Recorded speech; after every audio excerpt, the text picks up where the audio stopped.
Good afternoon, and thank you for joining us for this very special edition of the Nevada Immunization Learning Exchange webinar series, Super NILE Flu Edition. This is Brianne Van Dyne, the Education Manager for Immunize Nevada, and I will be today's moderator. The flu-focused theme of this week's NILE webinars was purposeful. With the convergence of flu with COVID-19 fast approaching, communicating the importance of influenza vaccination is more important than ever. Immunize Nevada is excited to be a part of the efforts to promote influenza vaccine coverage in our state and beyond for the 2021 season. Before we officially get started, I'd like to review a few housekeeping items. First, if we should become disconnected for any reason, please call right back and we will continue.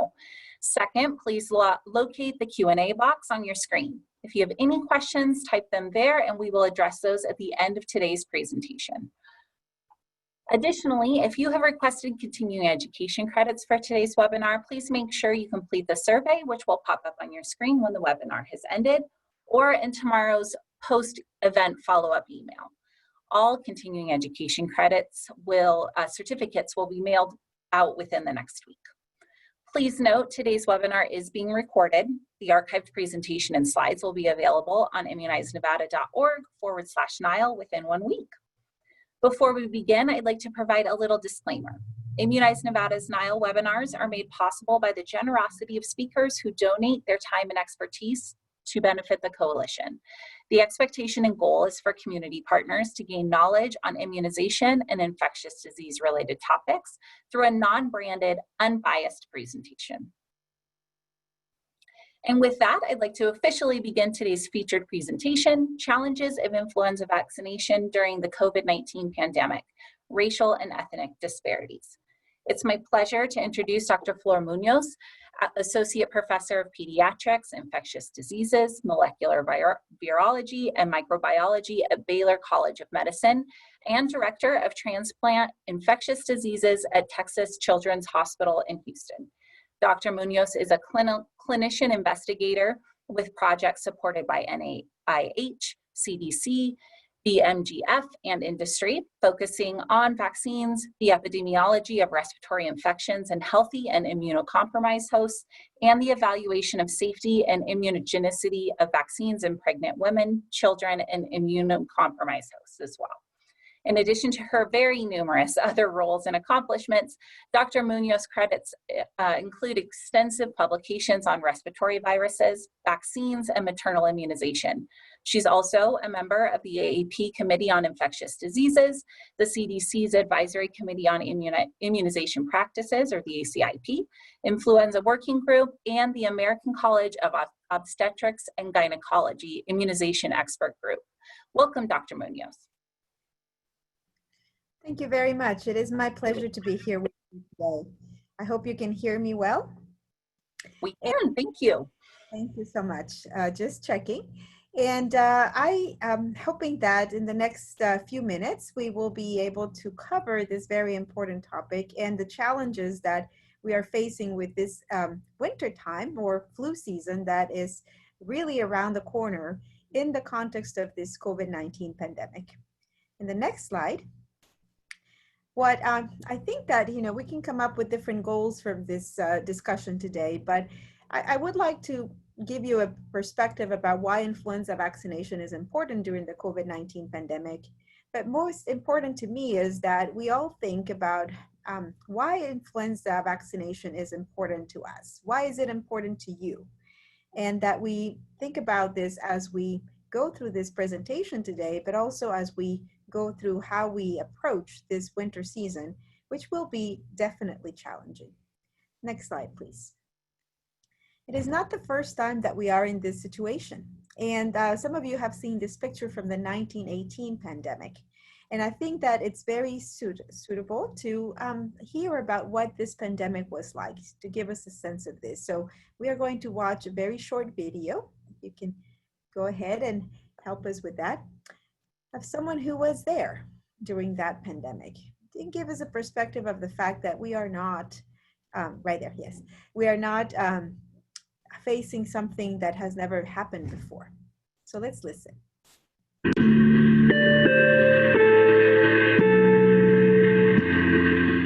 Out in Kansas, one soldier got the Spanish flu. And from there, it gradually spread to various parts of the country. I would say the most horrible thing of that whole epidemic was that the crisis came so rapidly. The crisis came within the first 2 to 3 hours of your sickness. You either survived or you were dead.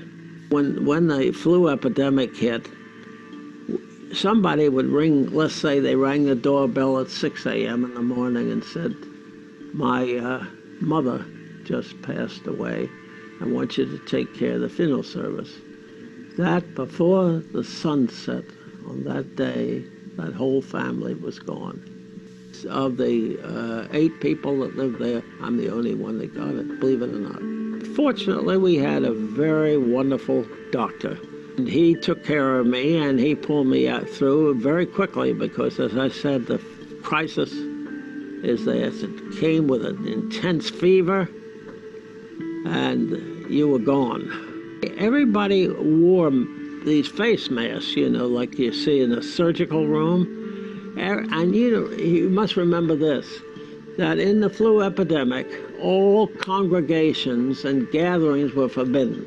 There were no schools, there were no church services, there were no meetings of any kind. Everything was forbidden of people to come together. You had to keep people apart from one another so that the infection wouldn't spread so rapidly. The memories were so deep in their mind of those that survived or that didn't get it. They were reticent. I would say to about 1922 or thereabouts, where people were willing again to go back to congregating and to feel at ease in church or in school.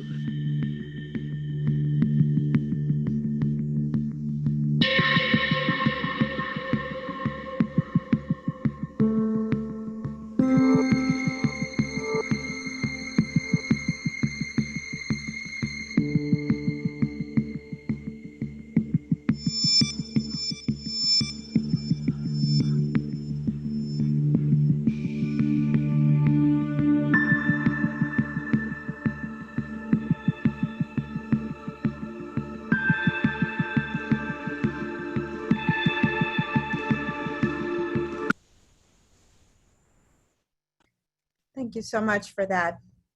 Doesn't that sound very familiar to what we are living today with? We are in a pandemic similar to the flu, and every person you talk to who has worked on respiratory viruses and pandemic preparedness, we were going by this. We were going by what you just saw, that it would be a flu pandemic again, not necessarily thinking about other viruses. And as you can see, so many similarities. And the fact that, we now have another viruses that cause the pandemic and that we could still have influenza change to cause a pandemic, because that remains a reality. That can happen anytime. Really needs to make us think about, how we face these outbreaks, these respiratory virus outbreaks. He talked about how it was 1918 when things started, and it took several years, 1922, for people to start feeling comfortable about going back out and realizing that life could go back to what they knew before the pandemic. So we might be in a similar situation. And the reason I wanted to share this with you is because we are seeing similarities in the way that the disease occurred, the way that we are responding to it, a lot of misinformation issues, and a lot of action that needs to take place. The next slide also points out an important reality. On the left, you see 1918. On the right, you see today. These are children, and children were affected back then and are being affected today. They are being affected in more than one way, not just from the disease itself, but certainly from the collateral effects that this disease can have, COVID-19 in pediatrics. And similar to flu, we would expect that we could see children being affected by this disease this winter, influenza. Next slide, please. Why do I worry about influenza? You have to think about that. This is Billy. I actually took care of Billy during the 2009 H1N1 pandemic, or yes, it was a pandemic, remember? Influenza, 10 years ago. And Billy was healthy. He's got his tennis racket with him because he was a tennis player, and he got H1N1 flu. He was in the ICU for a long time. He had severe lung disease and miraculously survived. And his family has been forever grateful. This is a little opportunity that we had to honor him and his family by including them in a book that tells stories about patients and their families who have experienced influenza. And one can say, well, this was a pandemic. You know, this doesn't happen all the time. But in the next slide, you see what happens with influenza every year. This is from January 2020. So just this past season, we had reports similar to this one. This is Kaylee Roberts, a young teenager who was also previously healthy, who died from influenza just this year before we had COVID-19. And unfortunately, stories like Kaylee's, where we have completely healthy children, adolescents, even young adults who get the flu and out of the blue will have complications and die. This happens every year, sadly. So it could happen again this season. And this is one of the reasons influenza prevention is important to me, because one of these children or adolescents succumbing to flu is one too many. If you go to the next slide, I wanted to share a couple of points about why children are particularly vulnerable and what do we know about flu in children. So every year, children do have the highest attack rates from influenza. It's about 10 to 40% of all children, so almost a third of all children in general will get the flu. And among the children, we have school-age children have the highest attack rate, so the younger ones. They also have a very important role in transmission of the flu. They are together, spending time. They might not have the good, etiquette of coughing that we are supposed to have, and they transmit the virus. They also experience the most important morbidity and complications in the pediatric population, the youngest children, especially those under 5 years of age, and children under 2.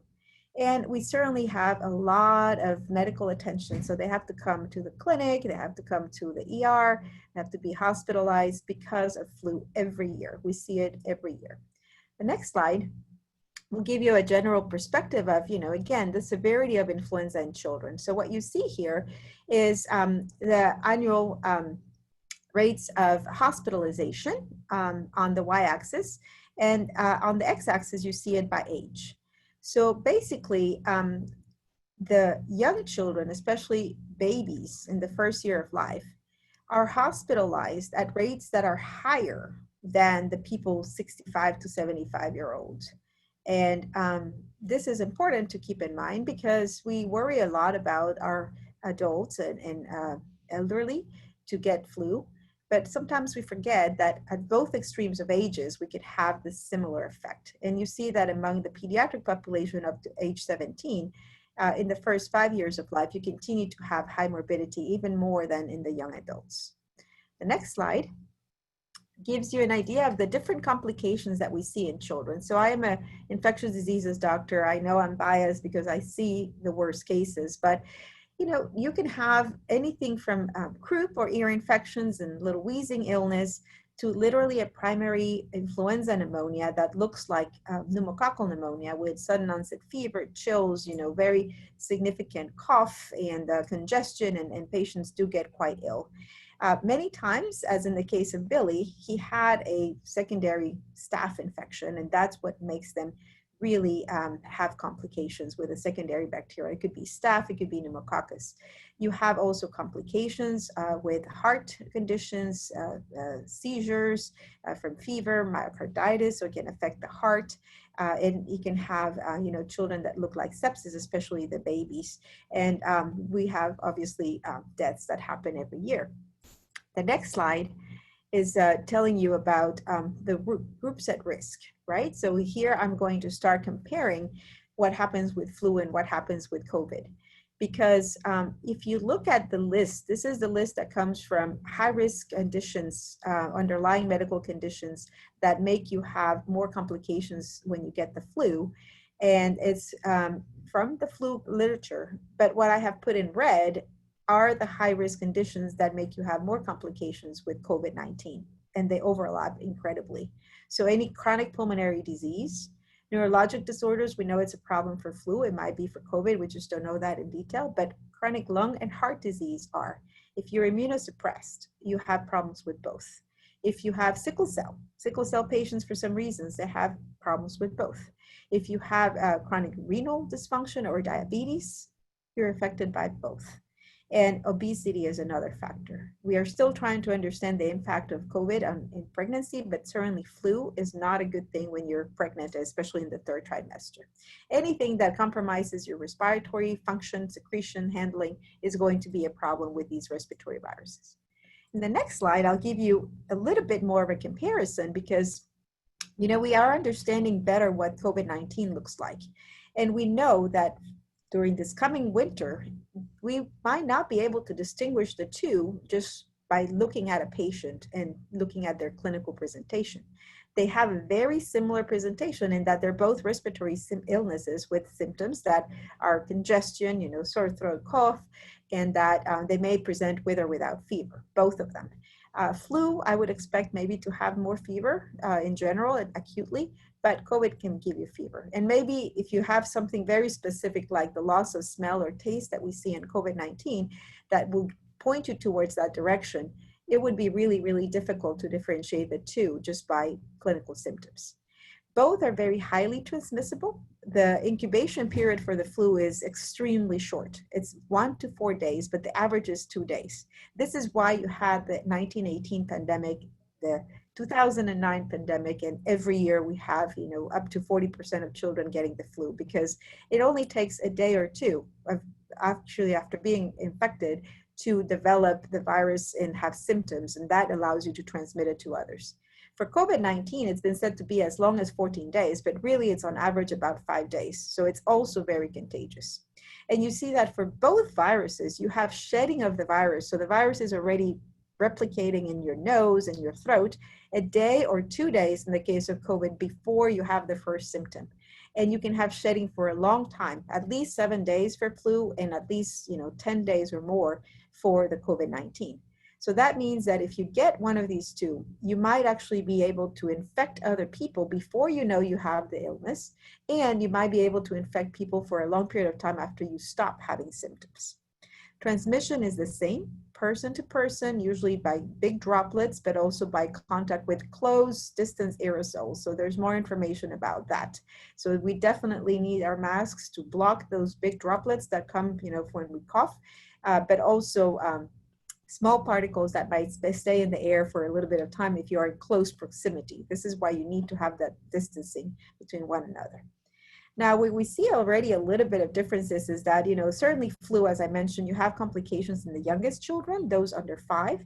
And we do see that under 2 years, patients have COVID-19 more severity and that they get hospitalized more.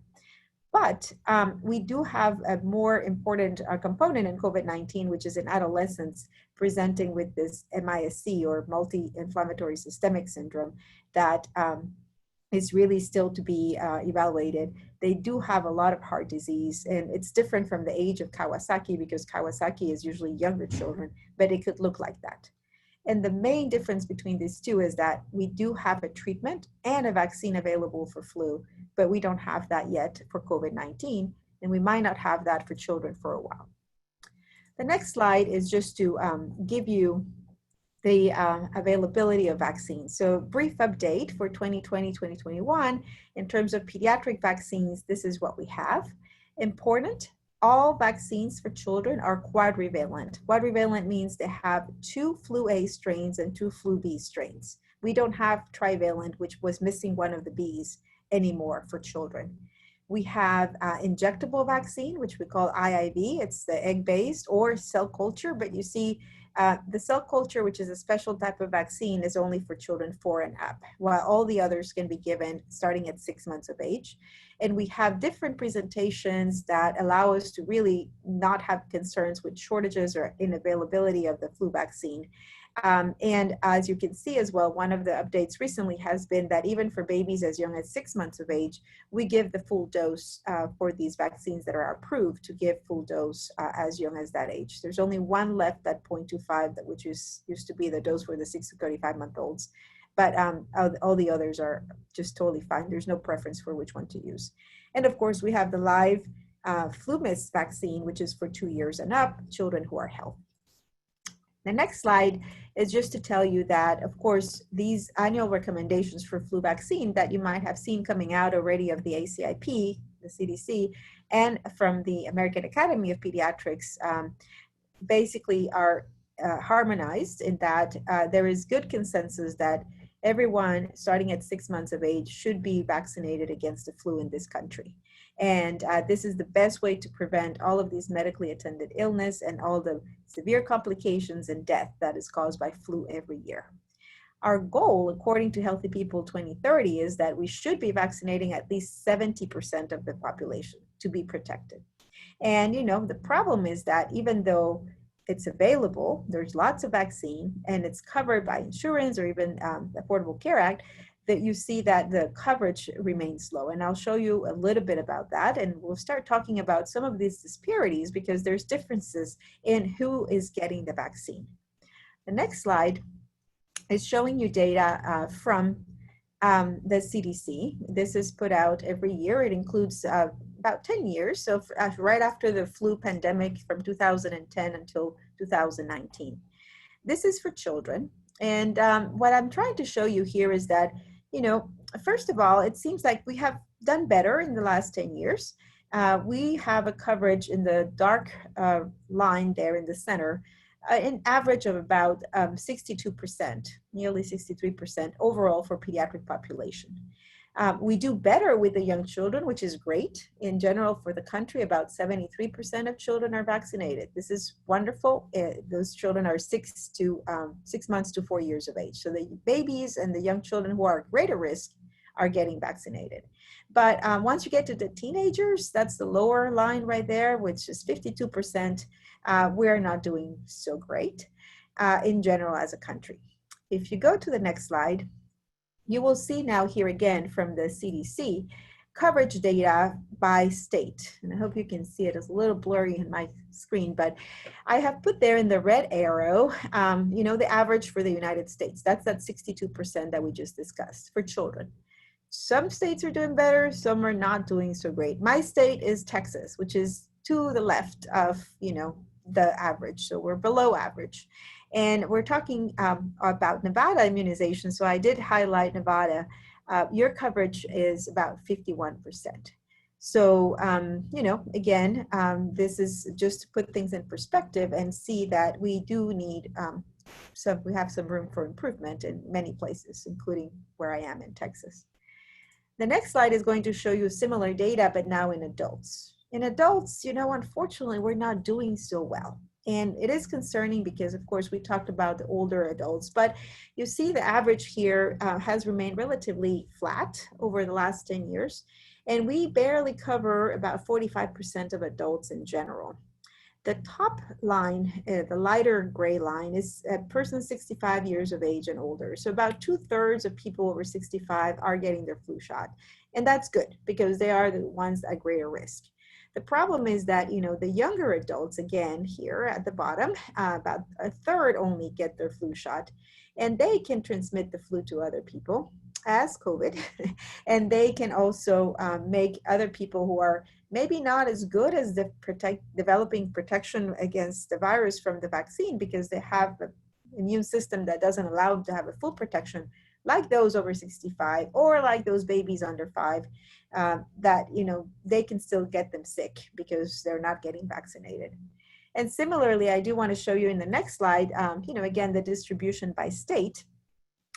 with the average here again being lower, 45%, a little bit flatter line, even at the best case scenario, they barely make it at 56%. And unfortunately, I was sad to see Nevada is at the very low end here with about 33%. This is according to just that one season, 2018-19, by the way, which is the last for which there is data available. And the website is in that link below where you can go follow that information. So there's differences by where you are in the country as to whether you're getting the vaccine and whether you can be protected from the flu from, this 70%, which is truly herd immunity. You can get that with flu vaccination, and it's not there. The next slide starts telling you now a little bit more about those racial and ethnic disparities. So looking back again at this 2018-19 season where we have CDC data, you see that again, when you break it down by race and ethnicity, you see in the adult side that Hispanics and Blacks are the ones who have the lowest coverage, even though, again, it's not much greater for the white population or Asian, which are similar. But children are relatively well. Actually, Hispanic and Asian are better off than, a little bit better off in terms of coverage than white and Black populations. So I think children are a little bit more even. If you look at the next slide, you see that when you look at race, ethnicity, and insurance status, just to try to explain why there's discrepancy between adults and children, we have here the type of insurance in the bars. So the dark blue is private insurance, the mid blue is Medicaid or other public insurance, and the light blue is going to be those who are uninsured. And what you're seeing here is the percent of people, these are adults now, non-elderly adults who are insured or not, and who have reported receiving their flu vaccine for that particular season. And it's very clear that those who are uninsured are significantly less likely to be getting their flu vaccine. So one of the issues here is access and just being able to get this vaccine for those who are not able to have coverage by either public or private insurance in the adult population. The next slide is really a recap and what would be the implications of these disparities in terms of trying to control COVID-19 during this flu season. So because we still have these gaps and racial disparities in flu vaccination in adults, we know that we could be in trouble, but for those lower vaccinations in adults, it might be a reflection of those higher uninsured rates. While for children, it's possible that they are better covered because of Vaccines for Children program, for example, where they are covered regardless of their ability to pay, and that way you don't have that much of a racial ethnic disparity in this case. The next slide is a little bit of the reasons. So what is happening? Why are we also seeing these disparities in vaccination rates? What else could be going on? We know that flu vaccine is not the most popular. There's still safety concerns. Some people think that the flu vaccine makes them sick. There's still distrust as to whether the vaccine works or not because flu is complicated. There's different strains, there's changes every year, there's different responses based on your age and health status. So the vaccine effectiveness, we have to admit, is not 100%. And so that generates distrust in people. But also when people overall, because of their race, ethnicity, experience different discrimination or other type of life experiences that really make them have more concerns even and more distrust, that doesn't help. We know that in different studies, and we don't have the details to share, but we know that when you have different beliefs and attitudes about vaccination or about trusting the health system, you might miss opportunities for vaccination. And that certainly we also have good information that how you counteract this is by really providing that trust. And we know that us, healthcare providers are trusted. And if you have a strong recommendation from a healthcare provider, even despite these concerns and disbelief and attitudes, people will be able to take the vaccine. And actually, even in addition to that, if you not just only offer it and recommend it, but you actually give it at the site where you're given the recommendation, that increases the likelihood that people will accept it and receive the vaccine. if you look at the next slide, I like to use this because, you know, we have different populations. So this is an example of pregnant women. Very clearly illustrates the point that I just made. So here it was one season, 2017, where you have people asked, pregnant women were asked, you know, whether they were vaccinated or not, if their doctor or prenatal care provider offered them the flu vaccine. And about 52% of them in the first column said, yes, they were offered the vaccine and they were vaccinated. So 52% were vaccinated who were offered the vaccine. But when you have a recommendation, but it was not offered in the clinic, right? So it was just recommended, but not given in the clinic. That dropped to half. Only 26% were vaccinated. And when there was no recommendation to get it or offered in the provider's clinic, that is really, really low coverage, less than 6%. So this is a really good example to say, yes, if you give it on site, they will increase your vaccination coverage. That's an important message. The next one is also from this season, and it's also, yes, thank you. And it's also from pregnant women. Just to show you again, where are women more likely to get their flu vaccine? Well, it's going to be at the office of their OB, prenatal care provider, or midwife.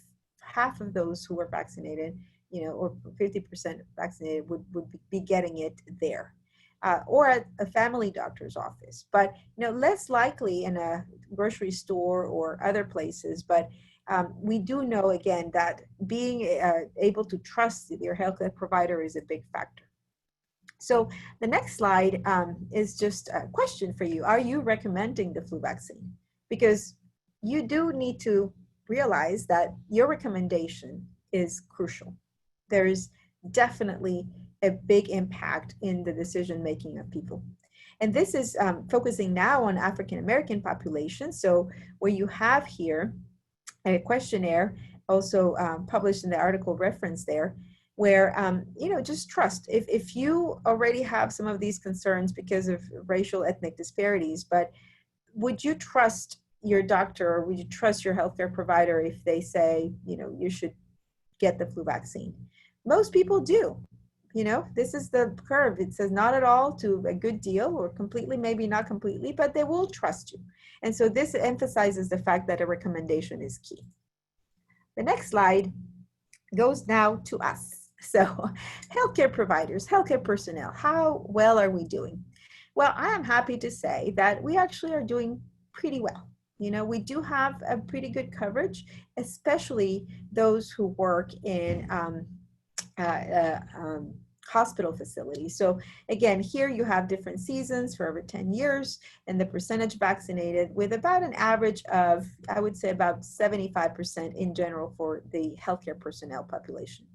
Clearly differences and room for improvement, because if one works in a hospital setting where the vaccine is offered, easily accessible, you know, I already got my flu shot, for example, this year, the coverage is near 90% or even higher depending on where you are. Sadly, you see that the lowest is those long-term care facilities, you know, and other ambulatory places where maybe you don't have access to the vaccine, and yet you're taking care of the most sick, most likely to get sick patients. So this is just, again, to think about, you know, we do need to think about ourselves and how we accept vaccine and how we recommend it. And by taking vaccine, we do take care of our patients, and we're doing pretty well in general. But if you see that there's a place where you can improve, please, you know, think about that. And the next slide, you know, it's just to wrap it up and going back to COVID-19. So at this point, you know, what would be the implications of these disparities? We know we're not doing great with flu. We have to improve flu. I've always said it. I've been working with pandemic preparedness for the last 20 years, you know, did the pandemic flu vaccine studies in children, pregnant women, adults, and during the 2009 flu pandemic. And currently I'm involved in some of those efforts as well.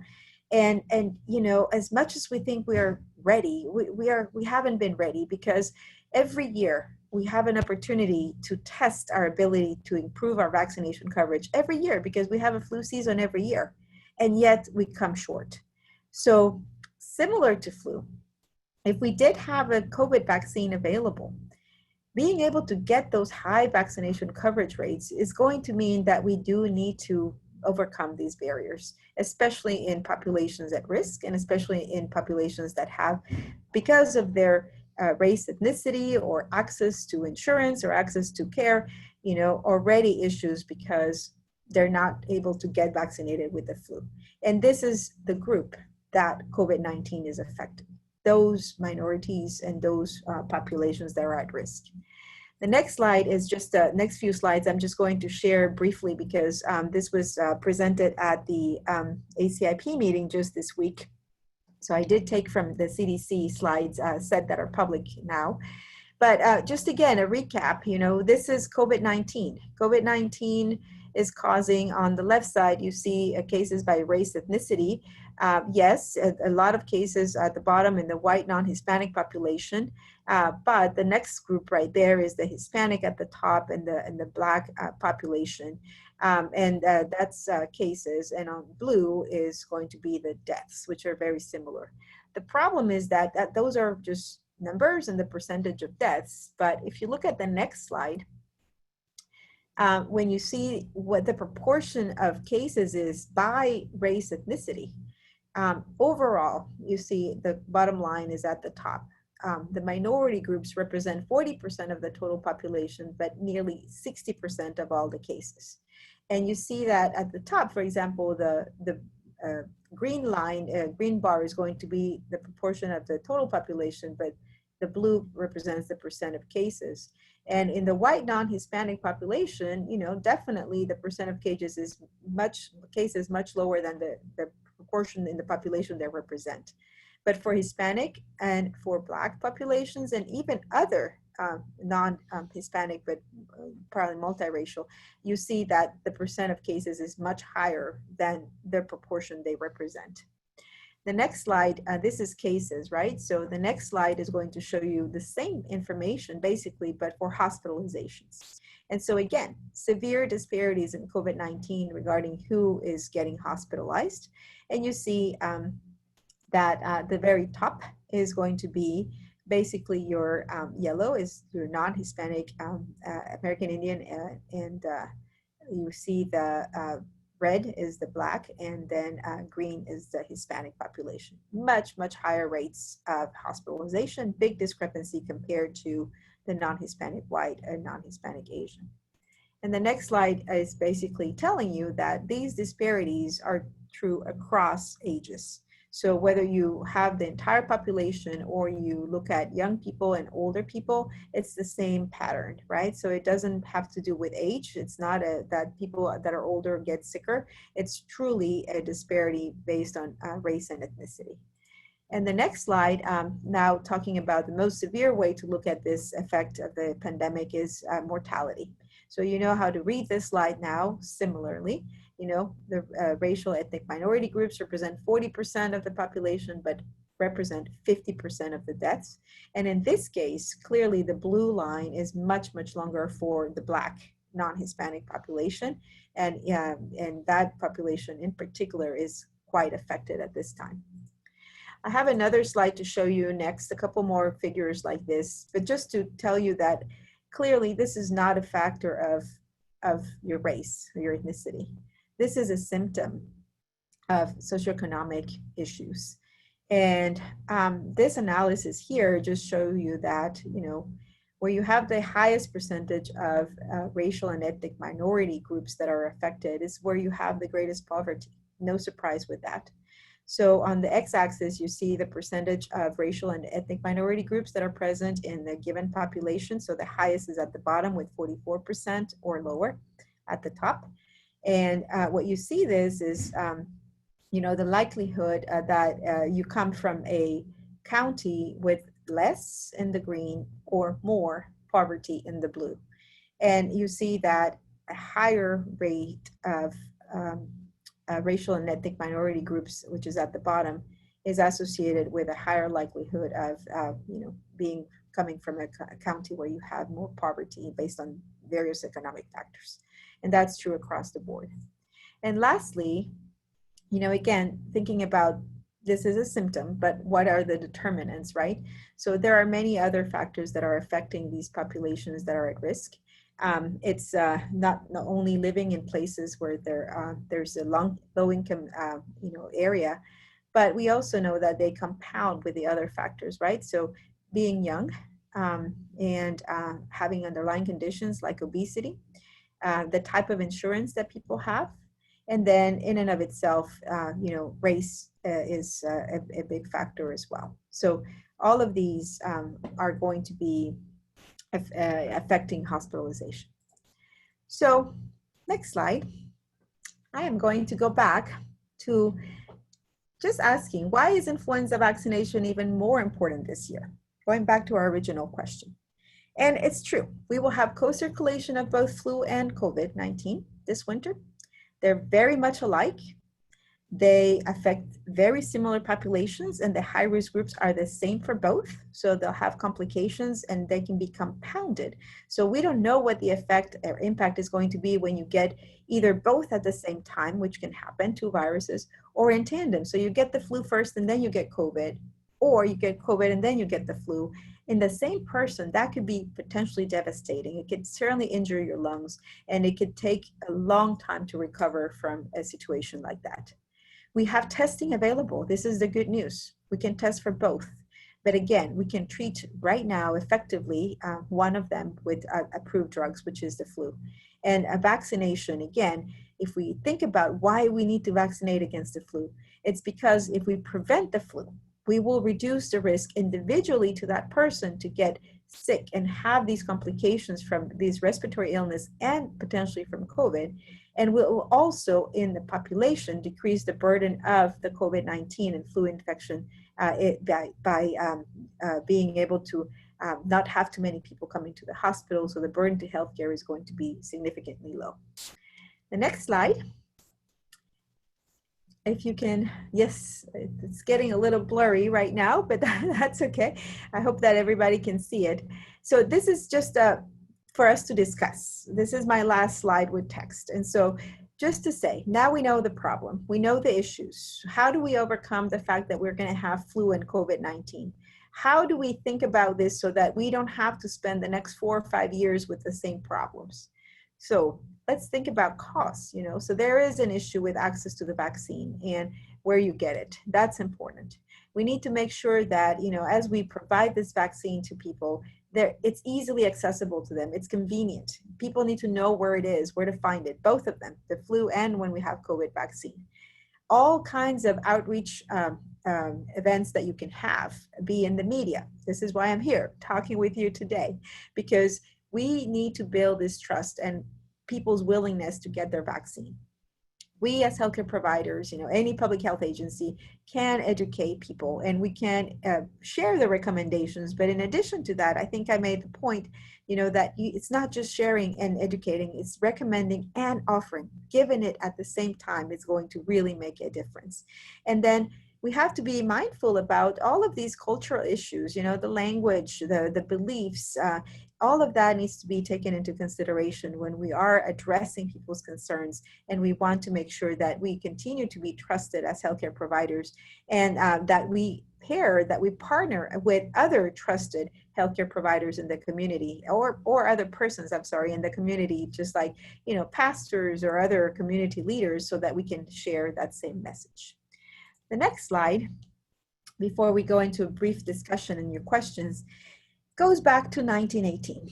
So here I am sharing with you our responsibility. These are healthcare providers, healthcare workers in 1918. And what is striking to me of this photo, of course, everybody's wearing a mask and everybody's careful. They're still together, but what is in the poster behind them, and this is the Red Cross. And their motto, if I fail, he dies. And I think we need to think about that as we face this winter season. We have a responsibility. If we fail, some people might die. And the last slide, to bring us back to, our initial discussion. This is a focus on pediatrics. This is a family in 1918 on the left. And this is a family today, with precautions, because of flu and because of COVID. And we continue to see, again, these special populations that are at risk. And we need to have them in mind to be able to really test ourselves in this pandemic and make face it in the proper way. That's my son. I think I'm done. Thank you so much. That's my, I'm kidding, not me, but I think it says it's, so thank you. That was my last slide, and I would like to open this forum for questions or comments, please. Thank you so much, Dr. Munoz. Before we say goodbye, we'd like to offer a little more time for last minute questions. I do see that there's a few in the Q&A box, so please type any questions that you have for Dr. Munoz in the Q&A box now. While we're waiting for those other questions to be typed in, just a couple of reminders. If you've requested continuing education credits for today's webinar, please make sure you complete the survey, which will pop up on your screen when the webinar is ended. All continuing education credits will be emailed out within the next week. And then if you'd like to view or share this webinar, the recording will be available on the Immunize Nevada website, along with information for future webinars. So please visit immunizenevada.org/webinars for those details.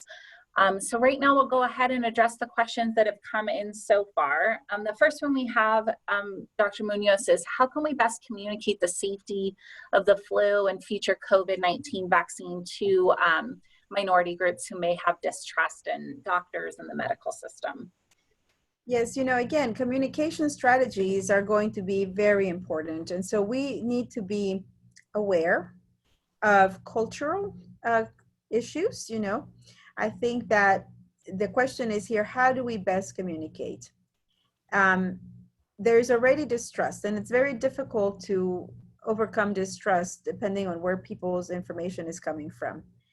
And it's better not to, you know, confront that, but to work together, just like we would do for any distrust for other vaccines, and try to understand where those concerns are coming from, right? Why are you not wanting to be vaccinated? That first question really opens up the opportunity to understand better. And it might be that it's a reason that is relatively easy for you to answer. You know, it might be something that you don't think it's necessarily that they are anti-vaccine or that they just, but you could address, and then the majority of people will be able to get their answers to their satisfaction and proceed. But I think that, as I mentioned, you know, I think it's important to make it culturally appropriate in their language, if possible, if there's a language difference, in a way that is not from a power position, but more at the same level. Make it personal, you know, talk about your experiences, talk about any particular cases that you know, or family that you know, could share, you know, why they do get vaccinated. And again, be accessible, be approachable, so that you can have an open conversation, and use any tools. That's the other part. You're not alone. You know, you have definitely, this is a concern everywhere, and there are tools available to you from different sources of materials and, you know, information that can be provided. Perfect. The next question that came in is if lower income populations aren't getting vaccinated due to a lack of access or misinformation, would, in your opinion, an employer-sponsored recommendation have the same effect as a provider recommendation? And then the follow-up question would be, could partnerships be made to encourage workplaces to host vaccine clinics on site, and just kind of the success of those measures, if you could speak to those?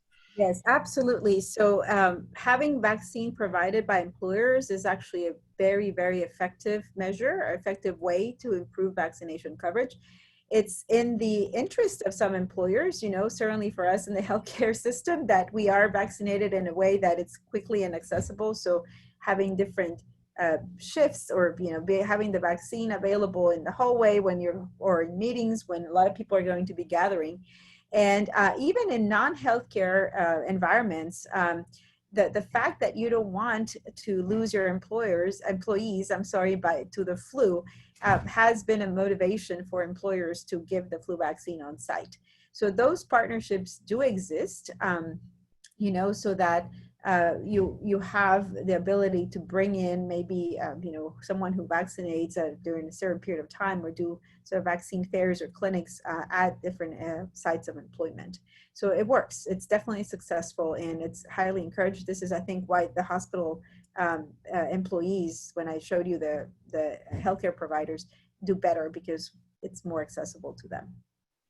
Absolutely. And I will say, I know that there's quite a few people on the call who are not from Nevada today, but that Immunize Nevada and the Nevada State Immunization Programs has developed a lot of our flu vaccine promotional resources around this very idea. So if there is an opportunity for your workplace, be it clinical or non-clinical setting, or a community organization in which we could help get a flu vaccine clinic set up on site, feel free to email us at the info@immunizenevada.org email address, and we're happy to help get those set up for employees of your organization as well.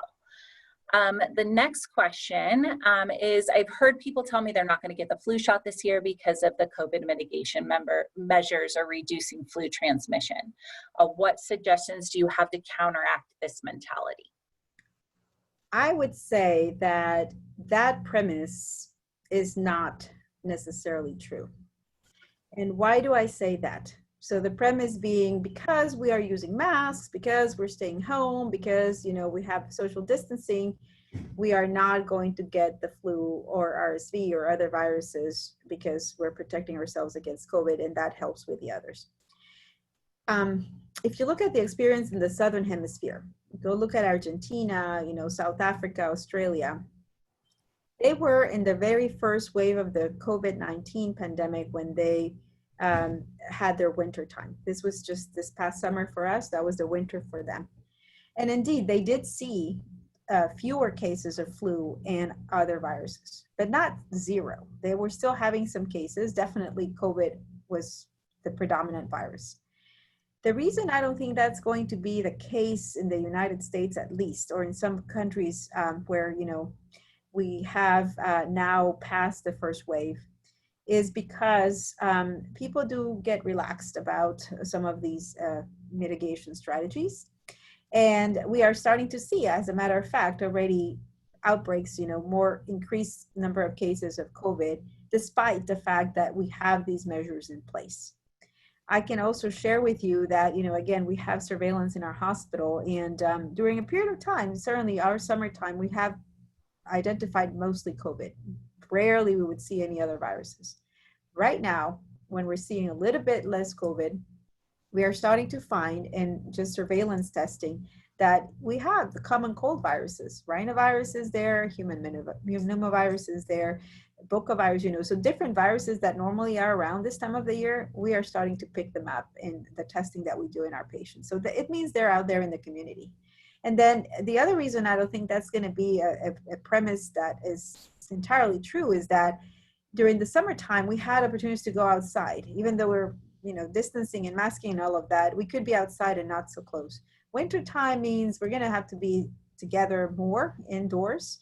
And all of these issues about crowding, circulation of air, being able to be outside, that's going to not be possible, and you're going to have compounding. So I am concerned that we will see these viruses. And so I don't think this is a good place to hang your hat on, that assuming that we're going to be protected by COVID measures.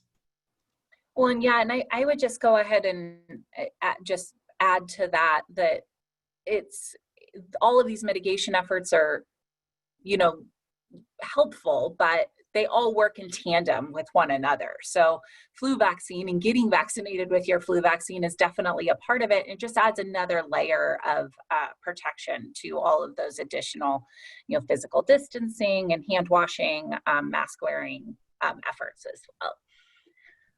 Our next question was, what would you say to parents who get their child the flu shot but don't get the vaccine themselves? This is something we commonly see during flu clinics. Yes, me too. And it's very sad because I take care of immunocompromised patients, and the parents might be willing to give them the flu vaccine, but they don't get it themselves because of whatever preconceived idea, it made me sick before, or I never get the flu, and I don't need it. Why do I need it now? You know, I think that what I would tell them is that we know that there are some people, if you have a young child in the house, a newborn, if you have, you know, a pregnant mom, if you have children under 5, if you have grandma or grandpa, you know, anybody over 65, they are people who can get their vaccine and fine if you give it to the child, but they are not going to have the same level of protection that you as a parent, you know, who I'm assuming is a healthy young adult or at least a young adult, would have really the best chance to have that protection. So we adults protect our children and our other family members by not getting infected ourselves. And the way to do that is through the flu vaccine.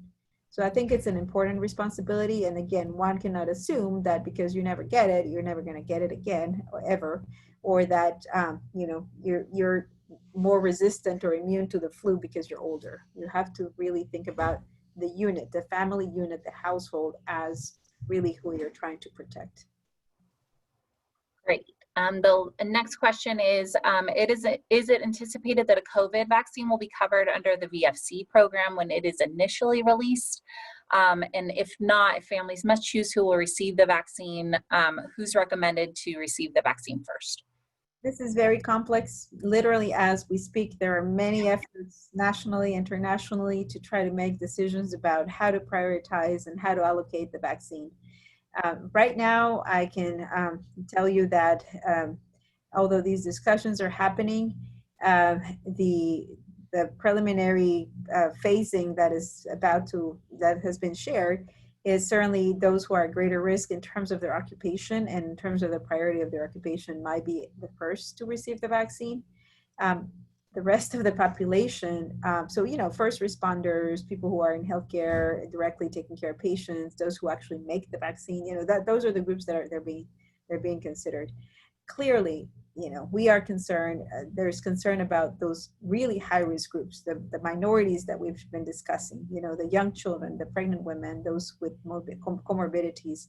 When are they going to get vaccinated, right? So the vaccine is being studied in healthy adults right now. We have no data in children. We have no data in pregnant women. We have no data in comorbidities.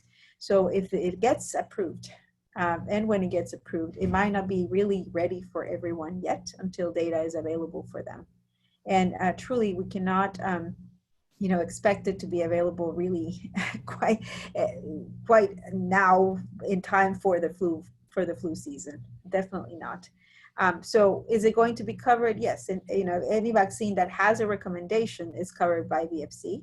So eventually, if there is an official licensed vaccine or available vaccine that is recommended, automatically the recommendation makes it be covered.